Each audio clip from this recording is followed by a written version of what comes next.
Hello CGPSCN, I am Dr. Ravi Manu. Again welcome to all of you in our YouTube channel CGPSC Sources Study Hub.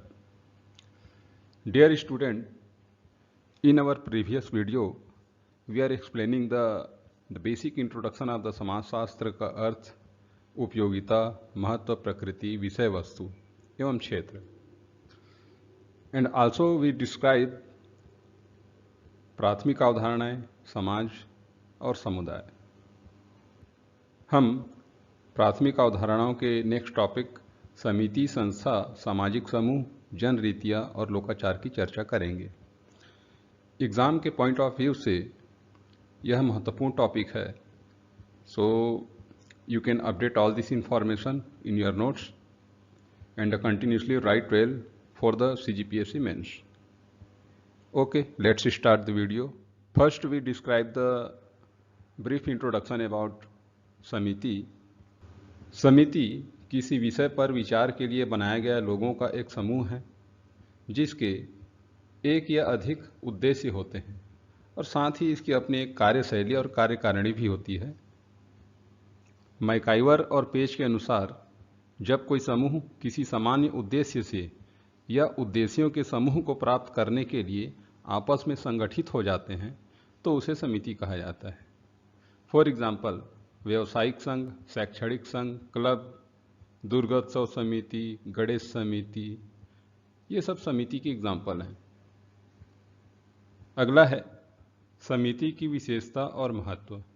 समिति का निर्माण कुछ व्यक्ति मिलकर करते हैं. क्योंकि व्यक्ति एक मूर्त प्राणी है, अतः समिति भी एक मूर्त संगठन होगा. समिति का निर्माण एक निश्चित उद्देश्य की पूर्ति के लिए गठित किया जाता है. इसमें इच्छित सदस्यता और इसकी प्रकृति अस्थायी होती है. समिति नियमों पर आधारित होती है और इसमें औपचारिक संबंध भी पाए जाते हैं. तो यह समिति की विशेषता है. अगला है समिति का तत्व. इसके तत्व के अंतर्गत समिति व्यक्तियों का एक समूह होता है जिसका एक निश्चित उद्देश्य है. इसमें सहयोग की भावना होती है. यह नियमों पर आधारित है. इसकी प्रकृति अस्थायी है क्योंकि उद्देश्य पूर्ति के पश्चात समिति स्वतः समाप्त हो जाती है. तो आप सभी इसे अपडेट करें क्योंकि परीक्षा के दृष्टिकोण से यह बहुत ही प्राथमिक अवधारणाओं के अंतर्गत अगला महत्वपूर्ण तथ्य है संस्था. जब किसी समिति अथवा संगठन को चलाने के लिए विधि विधानों की एक व्यवस्था अपनाई जाती है, संगठित और विधि विधायी समिति संस्था के रूप में परिवर्तित हो जाती है और इसे ही एक संस्था कहते हैं. मैकाइवर और पेज ने इसका प्रयोग सामूहिक क्रियाकलापों से संबंध प्रक्रियाओं के स्थापित रूप या शर्तों के लिए किया है. अर्थात संस्था सामूहिक क्रिया या जीवन का एक परिणाम है. फॉर एग्जाम्पल, धर्म, शिक्षा प्रणाली, विवाह, उत्तराधिकार के नियम, यह सब एक संस्था है. संस्था की विशेषताओं और महत्व के अंतर्गत इसमें एक या अधिक निश्चित उद्देश्य होते हैं. प्रत्येक संस्था का अपना एक प्रतीक चिन्ह होता है. इसका प्रादुर्भाव या उत्पत्ति एक विचार से उत्पन्न होता है. प्रत्येक संस्था की एक रचना होती है और ये विरासत के रूप में एक पीढ़ी से दूसरी पीढ़ी हस्तांतरित होती रहती है. संस्था मानवीय आवश्यकताओं की पूर्ति में सहायक होती है और इसी के लिए इसका गठन किया जाता है. यह व्यक्तियों के व्यवहार पर नियंत्रण रखने के साथ साथ उनके व्यवहार में एकरूपता लाती है. अब चर्चा करेंगे संस्था के प्रकारों की. कुछ विशिष्ट हितों को लेकर जो समितियां बनाई जाती हैं और उनके साथ साथ संबंध भी स्थापित होते रहते हैं तो वह संस्था का रूप ले लेती है. जैसा कि हमने परिभाषा में जाना, संस्था के प्रकार के अंतर्गत जैसे विवाह घर, उत्तराधिकार, व्याख्यान, किताब, हिसाब किताब, नियम, विधि विधान, यह सब उसके प्रकार. जो विभिन्न समाजशास्त्री हैं उनके अनुसार संस्था क्या है और संस्था का विकास कैसे हुआ, और उन्होंने इनके पीछे क्या क्या अपने तर्क दिए हैं। तो सबसे पहला है, समनर के अनुसार संस्था का विकास कैसे होता है, इसको जानते हैं। समनर के अनुसार संस्था के विकास का उन्होंने 5 तर्क दिए। पहला है विचार। यह धारणा मनुष्य अपने हितों की पूर्ति के लिए विचार या धारणा उत्पन्न करता है, जिससे संस्था का विकास होता है। दूसरा है व्यक्ति की आदत।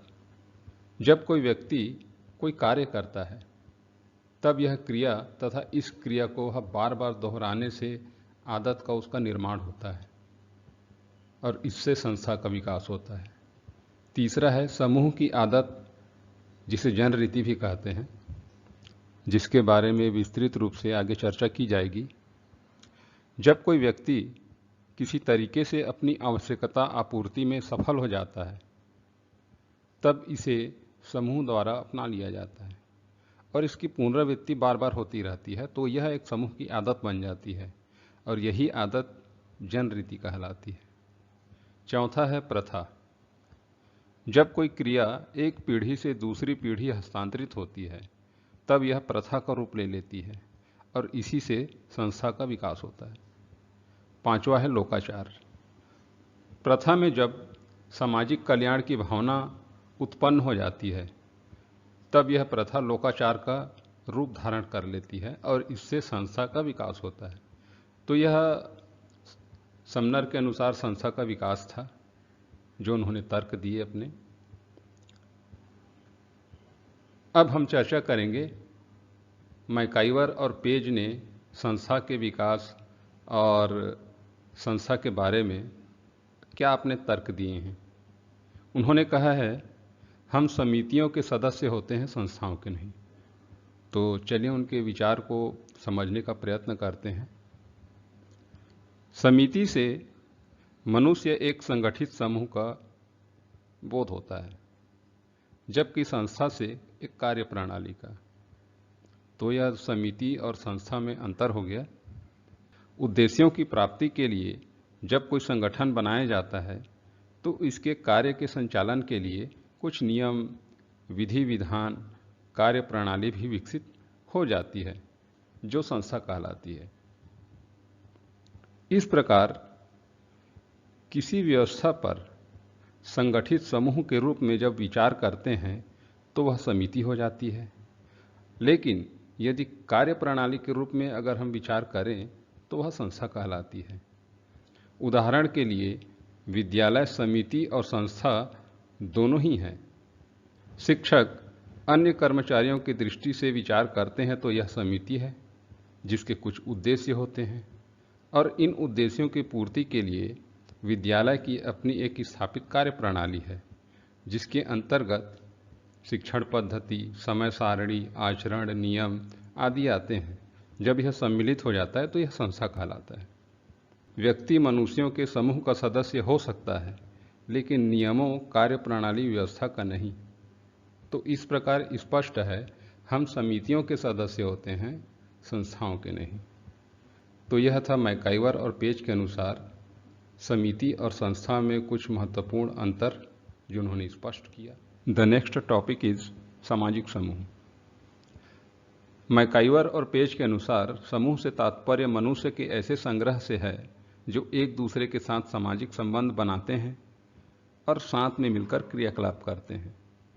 अतः सामाजिक समूह 2 या 2 से अधिक मनुष्यों का संग्रह है, जिसमें सामाजिक संबंध, पारस्परिक जागरूकता, हम की भावना, निश्चित उद्देश्य और सामान्य हित आदि विशेषताएं समाहित होती हैं। अब हम चर्चा करेंगे सामाजिक समूह के प्रकारों की। मुख्यतः सामाजिक समूह 2 प्रकार की है। सामाजिक संबंधों के आधार पर, जिसके अंतर्गत प्राथमिक और द्वितीयक समूह प्रमुख रूप से आते हैं। दूसरा है सदस्यों की संख्या और कार्य प्रणाली के आधार पर, जिसके अंतर्गत औपचारिक और अनौपचारिक समूह, अंतः समूह और बाह्य समूह आते हैं। तो step by step we can discuss this type of the सामाजिक समूह. So first we are explaining the प्राथमिक और द्वितीयक समूह। चार्ल्स कूले के अनुसार प्राथमिक समूह वह समूह है जिसकी प्रमुख विशेषताएं घनिष्ठता व सहयोग पूर्णता आमने सामने के संबंधों द्वारा प्रकट होती है। अतः प्राथमिक समूह वे समूह होते हैं जिसमें प्रत्यक्ष और घनिष्ठ संबंध होते हैं। यह समूह स्वार्थ रहित होता है तथा इसे जीवन के लिए सर्वाधिक महत्वपूर्ण माना गया है। जैसे परिवार, मित्र समूह, पड़ोस, खेल इत्यादि समूह प्राथमिक समूह के अंतर्गत आते हैं। दूसरा है द्वितीयक समूह। ऐसे समूह जिसमें अप्रत्यक्ष और स्वार्थयुक्त संबंध पाए जाते हैं, जिनमें आत्मीयता और घनिष्ठता का भाव होता है, उसे द्वितीयक समूह कहते हैं। तुलनात्मक रूप से यह समूह आकार में बड़ा होता है। फॉर एग्जाम्पल पाठशाला, महाविद्यालय, राजनीतिक दल, मजदूर संघ, ये सब द्वितीयक समूह हैं। The next type of the सामाजिक समूह इज औपचारिक समूह और अनौपचारिक समूह, जो सदस्यों की संख्या और कार्य प्रणाली के आधार पर होता है। पहला है औपचारिक समूह। औपचारिक समूह की संरचना तथा कार्य प्रणाली सुनिश्चित नियमों और प्रावधानों पर आधारित होती है। मतलब इसमें एक औपचारिकता समाहित होती है और इसी के आधार पर समूह की संरचना होती है। इसका आकार बड़ा होता है, इसमें श्रम विभाजन और विशेषीकरण स्पष्ट व्यवस्था पाई जाती है, जबकि अनौपचारिक समूह में इसका आकार लघु और यह स्वतः विकसित होता है। इसमें सामान्य उद्देश्य तथा आपसी व्यवहार के आधार पर अंतःक्रियाएं होती हैं। इसके सदस्यों में भावनात्मक लगाव होता है। व्यक्ति के जीवन पर विशेष प्रभाव जैसे बच्चों के खेल समूह, टोली, गुट ये आदि अनौपचारिक समूह के अंतर्गत आते हैं। अगला है अंतः समूह। इसे हम समूह भी कहा जाता है। समूह के सदस्यों में हम भावना अधिक होता है। इसमें निष्ठा भाव, मूल्य तथा मानकों को अधिक मान्यता दी जाती है, जैसे परिवार, धार्मिक संगठन, राष्ट्र। दूसरा है बाह्य समूह। वे समूह जो समूह विशेष के सदस्य नहीं होते, बाह्य समूह कहलाते हैं। इसमें आत्मीकरण, सहानुभूति, निष्ठा भाव आदि का भाव होता है। जैसे विभिन्न प्रकार के धार्मिक संगठन, जैसे हिंदू धार्मिक संगठन, मुस्लिम धार्मिक संगठन। सीजीपीएससी मेंस में इसके ऊपर प्रश्न पूछे जाते हैं। जैसे पूछेगा कि औपचारिक समूह और अनौपचारिक समूह में अंतर स्पष्ट कीजिए, तो आपको इसे लिख कर आना है, आपको अच्छा मार्क्स मिलेगा। The next very important topic is जनरीतियाँ। जब कोई व्यक्ति किसी तरीके से अपनी आवश्यकता की आपूर्ति में सफल हो जाता है, तो समूह द्वारा इसे अपना लिया जाता है और इसकी बार बार पुनरावृत्ति होती रहती है, जिससे समूह की एक आदत बन जाती है और इसी आदत को हम जनरीतियाँ कहते हैं। अर्थात जनरीतियाँ कार्य करने के तरीके या एक रीतियाँ हैं जो समाज के लोगों द्वारा अपनाई जाती है। मैकाइवर और पेज के अनुसार जनरीतियाँ समाज में मान्यता प्राप्त स्वीकृत व्यवहार की एक प्रणाली है। फॉर एग्जाम्पल खाना पीना, सोना, उठना बैठना, अभिवादन करना, ये सब एक जनरीतियाँ हैं जो व्यक्तियों की एक आदत होती है। जनरीति की विशेषता और महत्व के अंतर्गत इसका विकास स्वतः होता है और यह मानवीय व्यवहार पर नियंत्रण करता है। समूह में कल्याण की भावना होती है। जनरीतियाँ अलिखित होती हैं। यह एक पीढ़ी से दूसरी पीढ़ी हस्तांतरित होती है। कोई भी समाज जनरीति के बिना नहीं रह सकता। समाज में एकरूपता लाने के लिए अर्थात संगठित करने के लिए समाज को यह आवश्यक है। मानव व्यवहार को यह सरल करता है और सामाजिक नियंत्रण का एक महत्वपूर्ण यह साधन। नेक्स्ट इंपॉर्टेंट टॉपिक इज लोकाचार। मैकाइवर और पेज के अनुसार जब जनरीतियाँ अपने साथ समूह कल्याण की भावना, उचित अनुचित का विचार जोड़ लेती है, तो यह लोकाचार में परिवर्तित हो जाती है।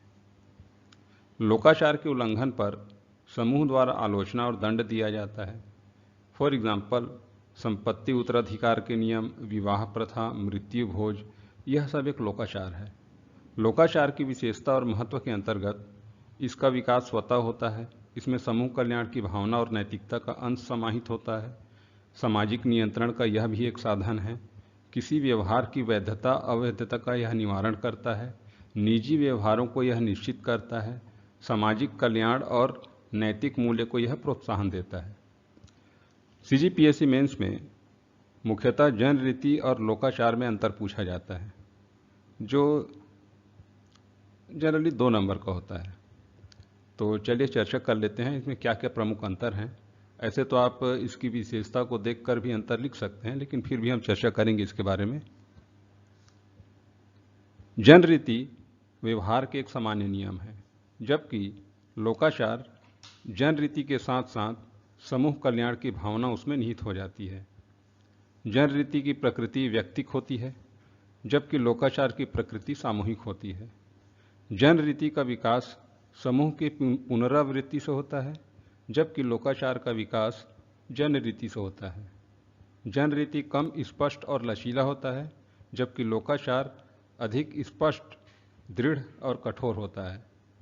जन रीति कम सामाजिक स्वीकृति प्राप्त है और यह सीमित है, जबकि लोकाचार अधिक से अधिक सामाजिक स्वीकृत और व्यापक है। तो यह था प्रमुख जन रीति और लोकाचार में अंतर। इसे अपडेट करें। I hope this video is helpful for all of you and wish you best of luck for the CGPSC mains. You can write down all this the introduction section about the Samajik Samuh, because this is the very important, and you can also like, subscribe and share our channel. Thank you.